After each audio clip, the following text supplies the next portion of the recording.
voix du peuple. La voix du peuple. La voix du peuple sur Radio Avou l'été. La voix du peuple, une émission du peuple, par le peuple.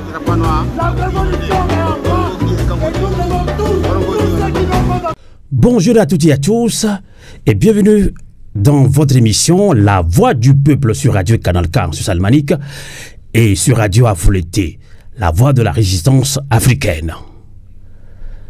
Lorsque les Blancs sont venus en Afrique, ils nous ont appris à prier les yeux fermés.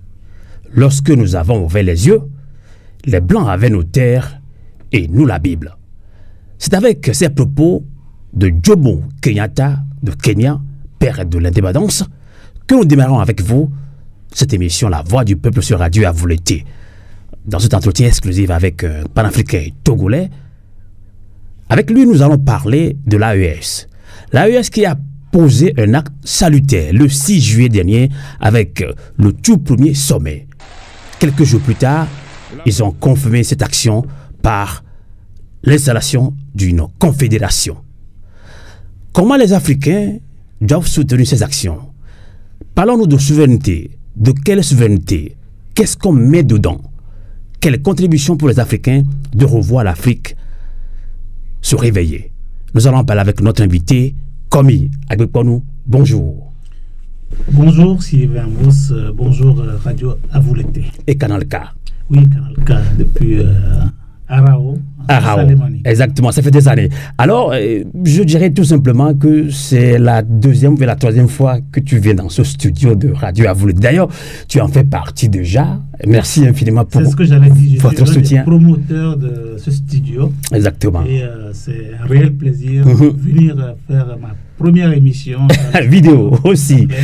Et merci. C'est vraiment quelque chose de très, très réjouissant pour moi. D'accord. Alors, pour nos internautes qui vont nous suivre, dans les heures qui vont suivre, on va parler surtout de souveraineté, de cette action qu'a posée l'AES, Alliance des États du Sahel, le tout premier sommet sous le signe de rupture totale de résistance, de souveraineté. Alors, comment vous, en tant qu'Africain, panafricain, comment est-ce que vous ressentez cette action? Sylvain Mousse, merci beaucoup pour cette question très, très, très pertinente. Quand on parle de souveraineté, il ne faut pas seulement le prendre dans le sens littéraire. C'est pas que des mots. Non, c'est pas que des mots. D'accord. On doit la vivre. Et un souverain, c'est celui-là qui se connaît, qui se définit par rapport à une nation et qui assume en tant que tel cette appartenance à cette terre. Et lorsqu'il dit qu'il veut devenir souverain, ça veut dire qu'il veut avoir toute sa liberté, son pouvoir de décision et son pouvoir de se déterminer, l'autodétermination. Et en définitive, la souveraineté, c'est l'indépendance réelle. Ce n'est pas des indépendances factices qu'on nous a octroyées d'ailleurs. Dans les années 60. Que nous les Africains, pendant longtemps, on a pensé qu'il faut qu'on nous donne la liberté. Non, la liberté, elle s'arrache. L'indépendance s'arrache. Donc, si les États de l'AES, aujourd'hui, disent clairement ou bien affirment haut et fort leur souveraineté, ça veut dire simplement qu'ils ont leur indépendance. Ils veulent faire valoir leur indépendance aux yeux des nations du monde entier.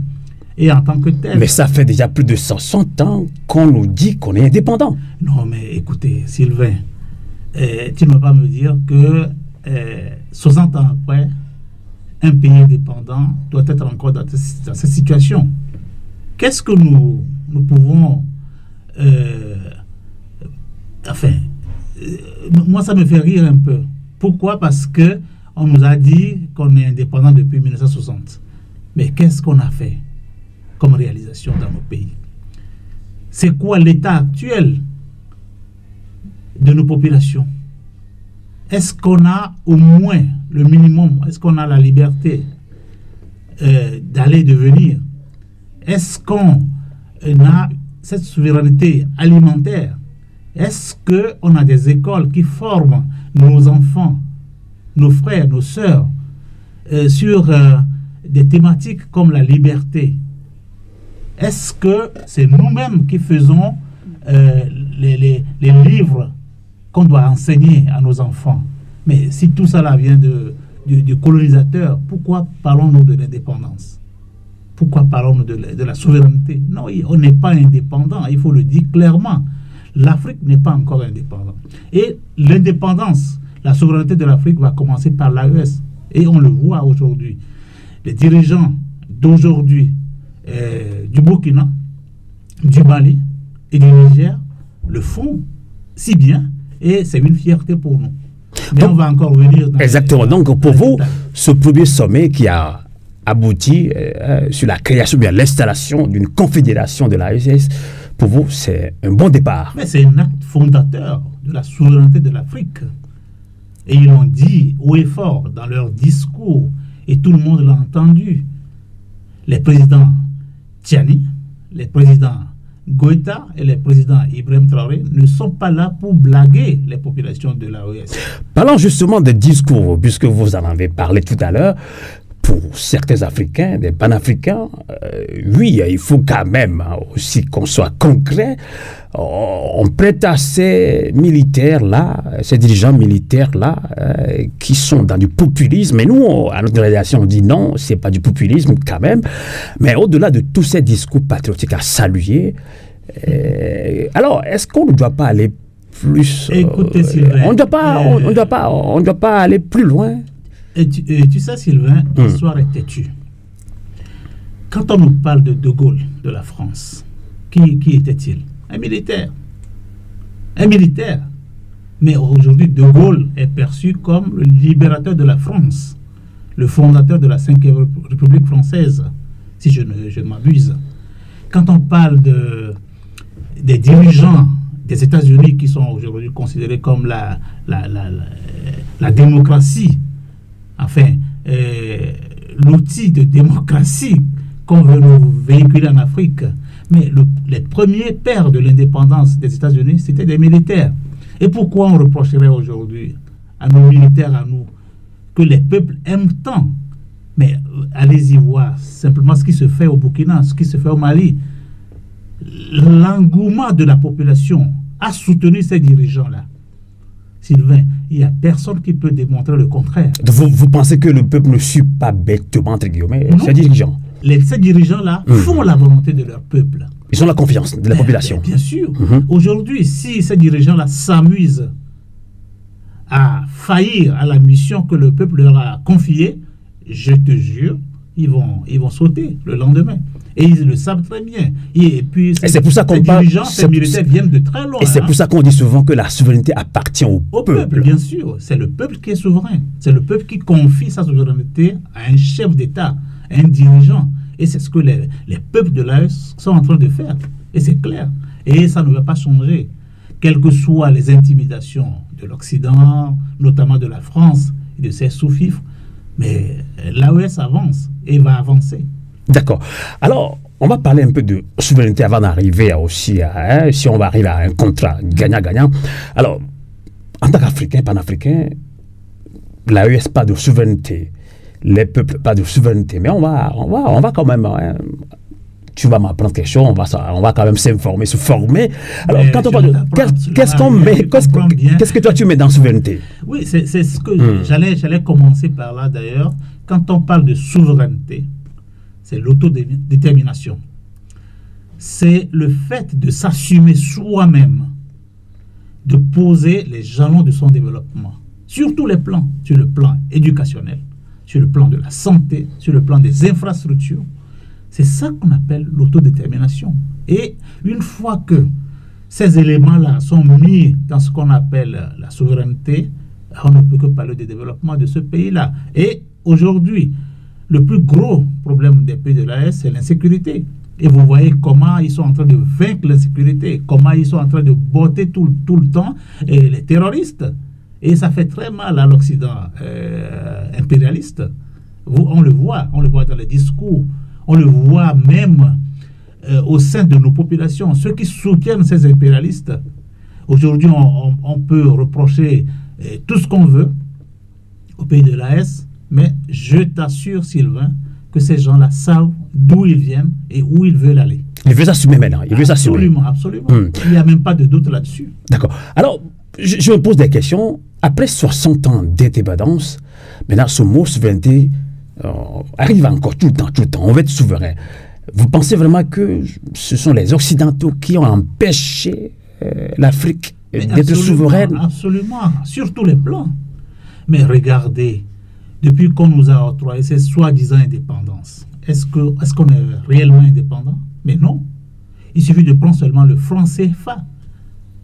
Ce papier-là qu'on imprime à Chamalières, qu'on vient de déverser dans nos pays pour piller nos ressources.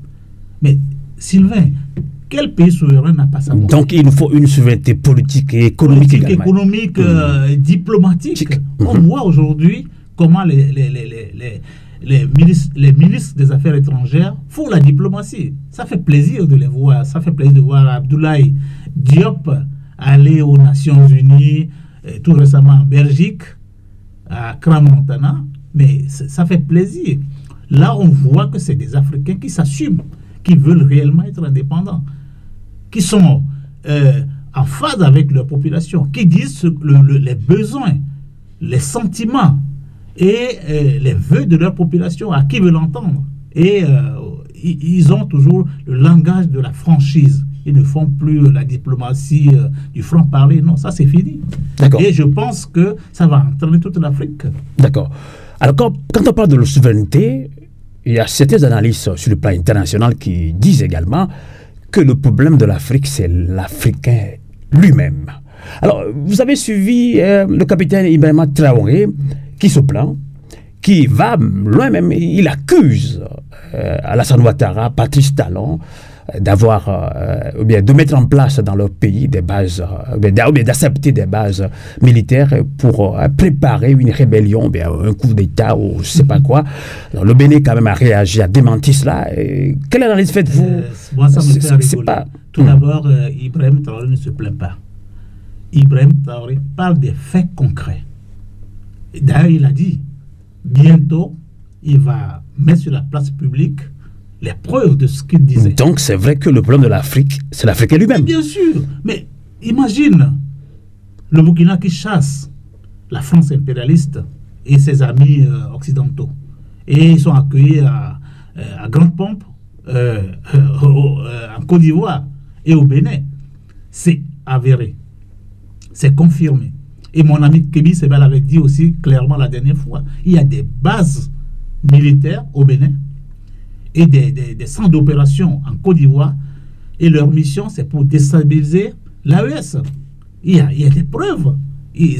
Vous savez, les militaires, ils ne parlent pas beaucoup, mais quand ils disent quelque chose, c'est en tout cas, Ibrahima Traoré l'a dit qu'il va sortir très bientôt les preuves regarde, la dernière fois aux Nations Unies, lorsque le Mali avait demandé qu'on convoque une session extraordinaire pour qu'ils brandissent les preuves, mais la France s'est murée dans ces silences assourdissants. Depuis là, cette session demandée par le Mali n'a jamais été convoquée. Mais il suffit de le faire. Ils vont déverser les preuves et le monde entier verra que la France est en train de jouer un rôle vraiment très trouble dans l'asservissement de l'Afrique, notamment de l'AES. Et en tout cas, je pense que les jours prochains, on aura beaucoup d'éléments qui vont corroborer ce que le capitaine Ibrahima Traoré est en train de dire. Alors, dans ces conditions, nous, on reçoit beaucoup de messages via WhatsApp, via notre mail, puisque le slogan de Radio Avouleté, nous sommes la voix des sans-voix. On nous envoie, on me dit, Sylvain, on a un peu peur pour Ibrahima Traoré. Alors, vous pensez que ça peut se répéter, le cas Thomas Sankara, qu'on a assassiné? Vous savez, Ibrahima Traoré n'a pas peur. Ibrahima Traoré est en mission. Il l'a dit. Et il a même redit et répété, il ne va plus commettre les mêmes erreurs de Thomas Sankara. C'est vrai que, c'est vrai que Thomas Sankara, que nous avons tant aimé, ce panafricain, ce citoyen du Burkina Faso, d'ailleurs c'est lui qui a donné le nom Burkina Faso à la Haute-Volta, c'est comme ça qu'on l'appelait à l'époque, Mais il y a eu des erreurs. En fait, on ne peut pas parler d'erreur parce que c'est une question d'époque aussi. Aujourd'hui, quand Ibrahim Traoré parle que les mêmes erreurs que Thomas Sankara avait commises ne se feront plus, c'est parce qu'il sait ce qu'il est en train de faire. Et il sait aussi compter sur sa population. Moi, j'ai une conviction, ces trois dirigeants-là de l'AES vont aller jusqu'au bout de leur mission. Et rien, je te dis, rien ne va les arrêter. Et c'est ça qui va faire effet de boule de neige dans toute la région. D'accord. Bientôt, en tout cas, dans 5-10 ans, l'Afrique sera libérée. D'accord. On va parler un petit peu de liberté d'expression, puisque quand on parle de démocratie, il faut aussi parler de liberté d'expression, mais on a constaté ces derniers temps, surtout au Mali, au Burkina Faso surtout, qu'il y a une restriction de liberté d'expression. Il y a quelques activistes qui sont arrêtés, d'autres sont brièvement interpellés et relâchés plus tard. Est-ce que vous pensez qu'on ne peut pas revoir un peu la copie? C'est pas quand même un peu trop dur, surtout au Burkina Faso? Tu sais, Sylvain, la France-Afrique, ça, c'est de ça qu'il s'agit. Il faut parce que quand on n'est pas d'accord avec Ibrahim Traoré, donc oui, on vous arrête tout de suite, quoi. C'est pas vrai. Tous ces éléments-là que les médias france-africains brandissent, c'est des... En fait, c'est des informations. En fait, il n'y a pas que des médias occidentaux qui le disent. Non, hein. Mais et aussi, c'était Burkinabé qu'on a approché. On me dit, Ibrahim Traoré aussi, il joue bien son rôle, mais lui aussi, des fois, il en fait trop. C'est ce que disent certains Burkinabés. Oui, tu sais quoi? La France-Afrique. Ou bien, il a trop peur. Il a trop peur. Non, du tout. La France-Afrique a plusieurs facettes. C'est un monstre à plusieurs têtes.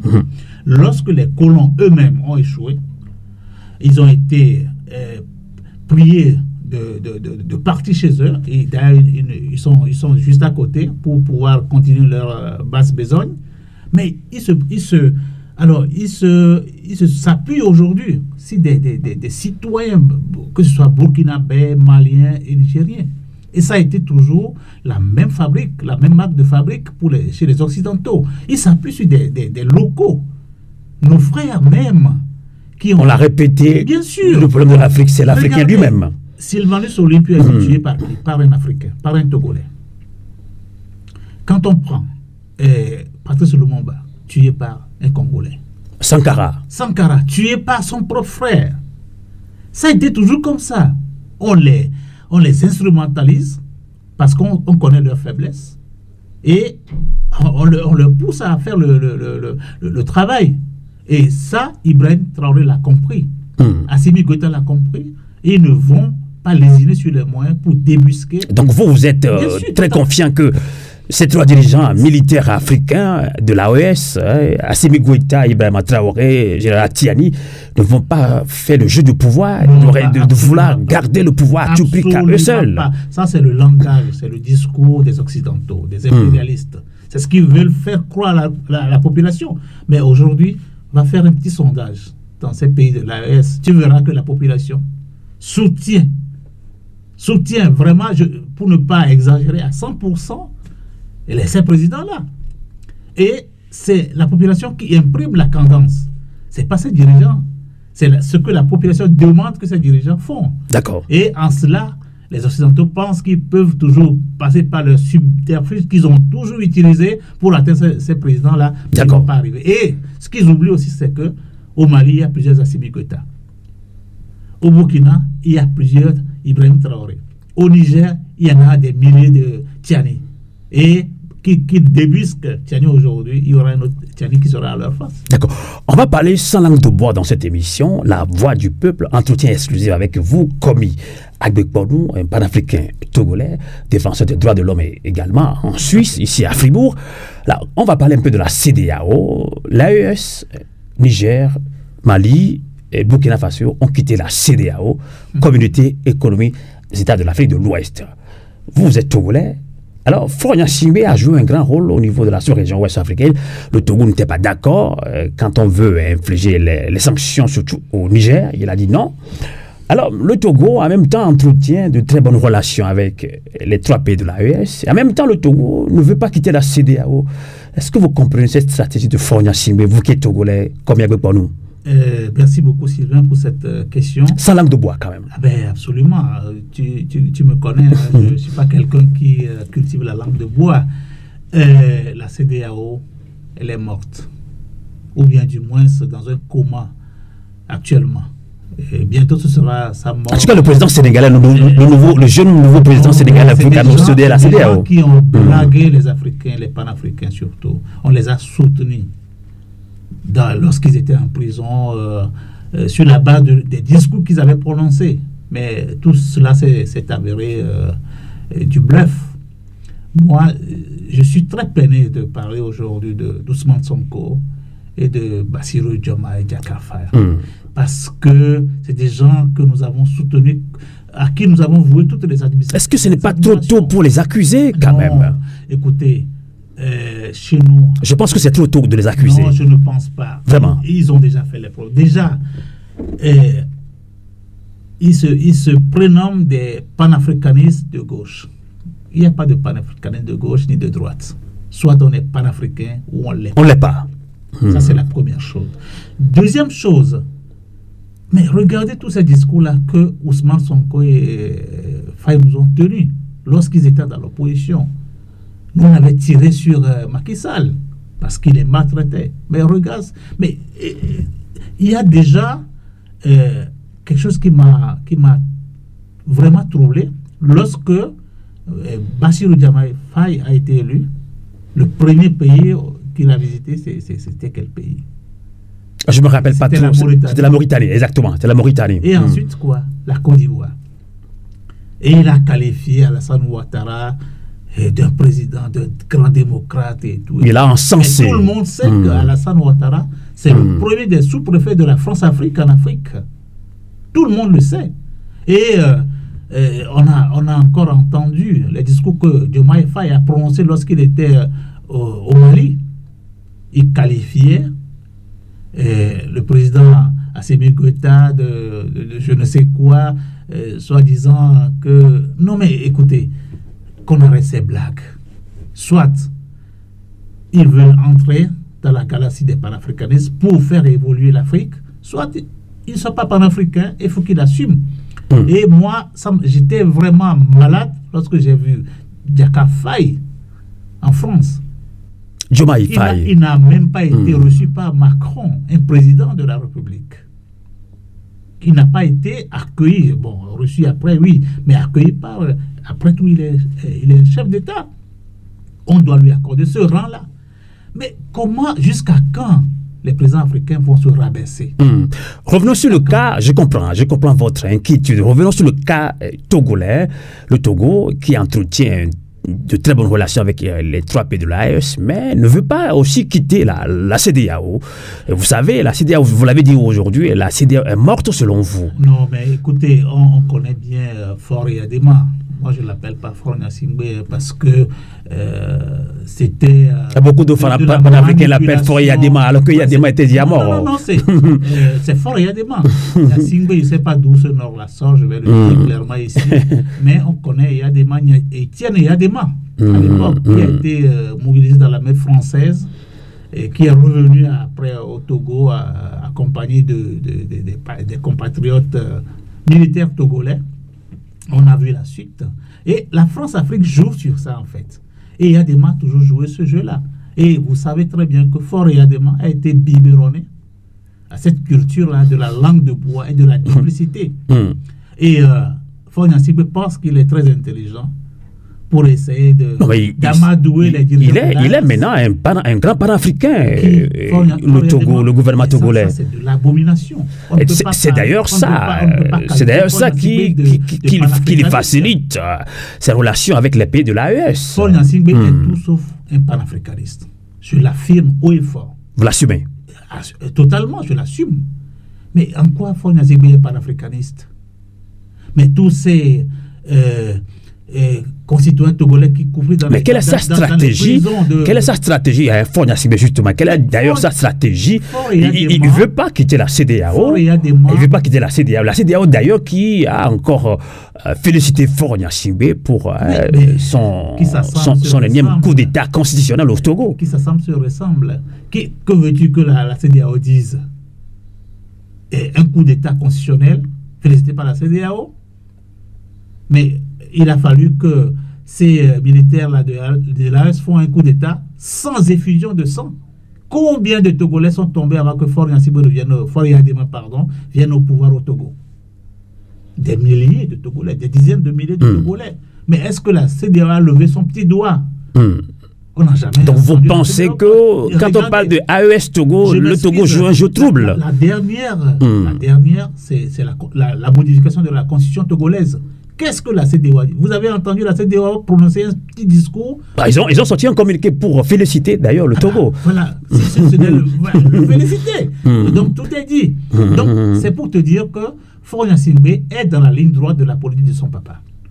Et Adema a toujours fait ça pendant des années.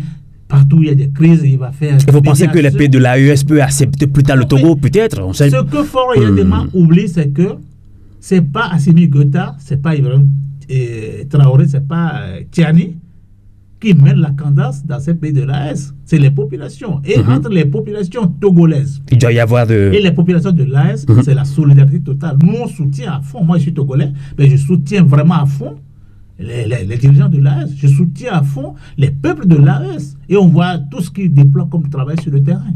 On ne peut que s'en féliciter et on s'en réjouit d'ailleurs. D'accord. Alors, là, vous parlez sans langue de bois. Pour vous, le Togo joue un jeu trouble. Donc, au niveau de l'AES, il doit faire quand même attention. Bien sûr. Et puis, les dirigeants de l'AES le savent. Ils sont pas dupes. C'est pas des enfants de la dernière école. Ils savent ce qu'ils sont en train de faire. Vous verrez, lorsque les choses seront plus claires. D'ailleurs, ils sont en train de vaincre la bataille de l'insécurité. D'accord. Là, ils amorcent la bataille du développement. Vous verrez quand tout ira bien.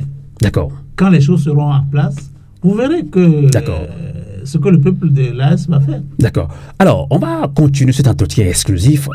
On va aborder maintenant un point important qu'est le développement, la souveraineté économique. Absolument. Alors, quand cette histoire commence de coup d'État au Mali, au Niger, au Burkina Faso, on parle de souveraineté. On a beaucoup entendu. Vous voulez quitter un autre maître pour rejoindre encore un autre. C'est-à-dire, on parle de Russie qui aiderait ces trois pays à tourner le dos à la France. Alors, est-ce qu'on va arriver à un contrat gagnant-gagnant? Comme l'avait dit notre grand frère, notre papa, Laurent Koudjoubabo en Côte d'Ivoire. Gagnant-gagnant. On fait des affaires, 50%, 50%. Je suis très admiratif de ce panafricain. Et déjà, il a encore posé un acte très élogieux la dernière fois. Bon, c'est pas la dernière fois, en créant le PPACI. Mais c'est révélateur. C'est l'homme, c'est le panafricain. C'est le politique, c'est la belle politique. Laurent Gbagbo. Toutes mes chapeau à lui. À nos frères ivoiriens. Bien sûr. Chapeau à nous. C'est pas Alassane Ouattara qui va débusquer. En tout cas, Laurent Gbagbo tient toujours malgré. C'est de la bouche de Laurent Gbagbo que moi j'ai appris quand même à peser ce mot gagnant-gagnant. Bah oui. Tu gagnes, je gagne. Bien sûr, bien sûr. Est-ce que les pays de l'AES vont le faire? Mais les pays de l'AES sont en train d'apprêter ce chemin-là pour aller vers toutes les indépendances. Avec n'importe quel partenaire, que ce soit la Russie, la Chine, le Japon, la Turquie. Mais la France n'a pas des relations avec la Russie. La France n'a pas de relations avec la Turquie. La France n'a pas de relations avec les États-Unis. Mais pourquoi on interdirait aux pays africains, plus précisément les pays de l'Est, de commercer, de tisser des relations diplomatiques, de tisser des relations sécuritaires avec tous les autres pays du monde? Et moi, sans langue de bois, je dis que c'était un choix éclairé que les dirigeants de l'AES ont fait. Avoir une relation avec la Russie, ça ne peut qu'être salutaire, ça ne peut qu'être salvateur. Parce qu'aujourd'hui, pendant combien de temps l'insécurité a régné dans les pays de l'AES? Pendant plus de 10 ans, les Occidentaux étaient là, l'ONU était là. Mais on a vu, ces pays ont été réduits en ruine. Mais il a suffi que ces dirigeants éclairés de l'AES arrivent au pouvoir pour tisser une relation vraiment sérieuse avec la Russie. Et au passage, la Russie n'a pas de colonie. Hein. La Russie n'a jamais fait mal à l'Afrique. La Russie n'a jamais esclavagisé un pays africain. La Russie n'a jamais colonisé un pays africain. Donc pour vous, il ne s'agit pas de quitter un maître pour rejoindre un autre. Sont là. Aujourd'hui, quand on parle de puissance militaire en Afrique, il faut faire un clin d'œil au pays de l'AES. Aujourd'hui, même la France, s'il ne fait pas attention, s'il y a une bataille, on ne va pas en arriver là quand même. On va pas en arriver là quand même. Les pays de l'AES vont lui tenir tête et même vont le vaincre. Aujourd'hui, c'est des puissances. C'est des puissances militaires qui sont en train d'émerger dans l'AES. Hein. Donc l'or du Mali sera bien négocié. Mais bien sûr, les preuves sont déjà là. Le pétrole, l'uranium au Niger sera bien négocié. Mais il y a plusieurs contrats qui ont été démantelés. Au Niger, ils doivent revoir les contrats. Orena n'a plus tout le privilège qu'il avait sur l'uranium nigérien. Au Burkina, les contrats sont en train d'être renégociés. Au Mali, n'en parlons pas, c'est le précurseur de la souveraineté de l'AES. Et on voit comment il ne parle pas beaucoup, mais il agit. Ils agissent. Alors, on va arriver à la fin de cet entretien exclusif sur Radio Canal K, sur Radio à vous l'été. Alors, quand on parle de souveraineté, il faut aussi une conscience individuelle pour arriver à une conscience collective. Absolument. Alors, nous, peuple africain, la CEDEAO des peuples, on ne l'a pas eu, malheureusement. Mais l'AES l'a dit, nous allons arriver, nous devons arriver à AES des peuples. Ils n'ont pas le choix. Alors, nous, peuple africain, ils n'ont pas le choix. Comment arriver à l'AES des peuples, puisque la CEDEAO des peuples, on l'a pas eu. Et pour conclure cet entretien exclusif avec vous. Tu sais, pendant longtemps, l'Occident impérialiste a toujours joué sur plusieurs leviers. Le levier éducationnel. C'est-à-dire que pour instruire nos enfants, pour éduquer nos enfants à l'école, c'est l'Occident qui nous produit les documents qu'on doit mettre dans la tête de nos enfants. Et ça nous a totalement abrutis. Et désolé de le dire, mais... C'est le mot. On est abrutis. On parle d'intellectuels, mais écoutez, combien d'intellectuels africains pensent c'est pour ça qu'on parle d'intellectuels tarés. Leur pays. Non, mais on le voit. Tous ceux qui sont autour de Macron, soi-disant des Africains, on voit ce qu'ils sont en train de faire pour torpiller l'effort que l'AES est en train de faire. Mais c'est de bonne guerre. Et les dirigeants de l'AES se sont bien préparés aussi. Vous savez, le pouvoir du Mali fait un travail formidable. Le président de la République imprime la cadence et le Premier ministre, moi je l'appelle le grand éducateur. Il fait le boulot. Aujourd'hui, dans l'AES, les populations savent ce qu'ils veulent, ils savent d'où ils viennent, ils savent où ils vont. Et ils font vraiment corps avec les dirigeants, ce qui fait que bientôt, on aura la pleine souveraineté dans les pays de l'AES. Et bientôt, on aura une monnaie. Si ça traîne, c'est parce qu'ils veulent mettre tous les garde-fous autour avant de se lancer dans cette souveraineté monétaire. Et le développement, n'en parlons pas. Les contrats qui sont signés avec la Russie, la Turquie, la Chine, mais c'est des dirigeants éclairés. Moi, j'ai foi en eux. Je sais qu'ils vont arriver. D'accord, donc il nous faut une conscience individuelle. Absolument. Qui doit aboutir nécessaire à une conscience collective. Tout à fait. Les ministres font un boulot formidable. Quand je prends le ministre des Affaires étrangères, partout on le voit, c'est le langage de la vérité. D'accord, le langage de vérité. C'est la souveraineté qu'il brandit tout le temps, partout. Donc, on sait que l'AES est en marche. Et bientôt, c'est l'Afrique tout entier qui va le suivre. Je vais te laisser encore peut-être 30 secondes, donc 1 minute étant un panafricain togolais comme Yagbe. Pour nous, ça fait plus de 40 ans que le Togo, le peuple togolais se bat contre la plus vieille des dictatures en Afrique, au Togo. Alors, découragement total, on veut plus parler de politique, on est très déçus. Nous-mêmes, au niveau de la diaspora, on est tellement divisés. Est-ce que vous avez un mot d'espoir au peuple togolais dans tout son ensemble? En tout cas, moi, le mot découragement, c'est pas ce qui m'anime du tout. Mais on est arrivé à un moment où on prend conscience de quelques erreurs du passé. Moi, j'ai été dans la lutte au Togo pendant des années. J'ai été acteur dans plusieurs batailles, si j'ose le dire comme ça.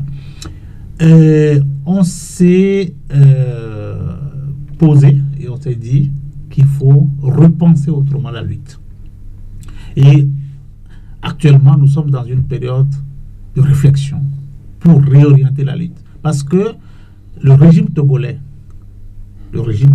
c'est un régime à la fois très cynique. C'est un régime qui tue sa propre population. C'est un régime qui affame sa propre population. Ça, on ne l'a jamais vu ailleurs.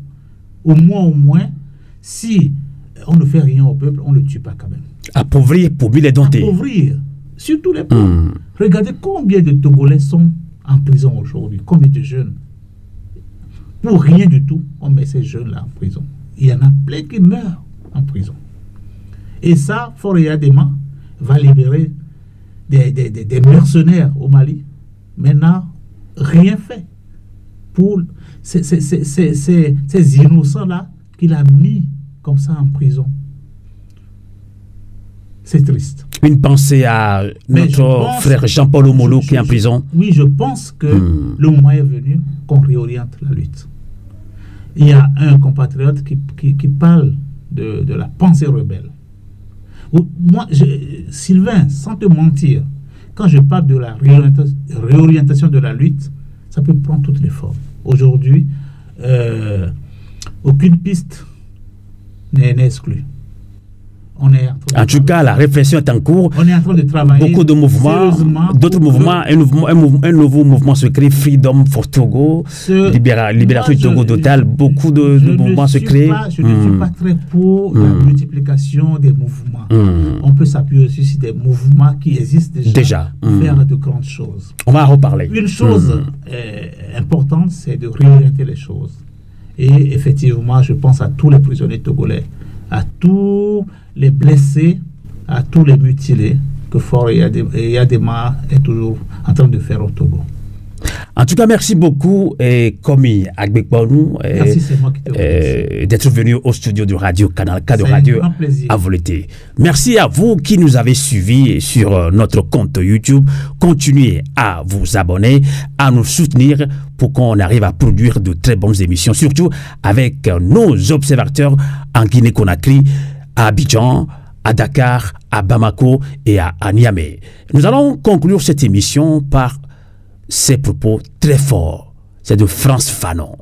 Il a dit: chaque génération doit, dans une relative opacité, découvrir sa mission, la remplir ou la trahir. Absolument.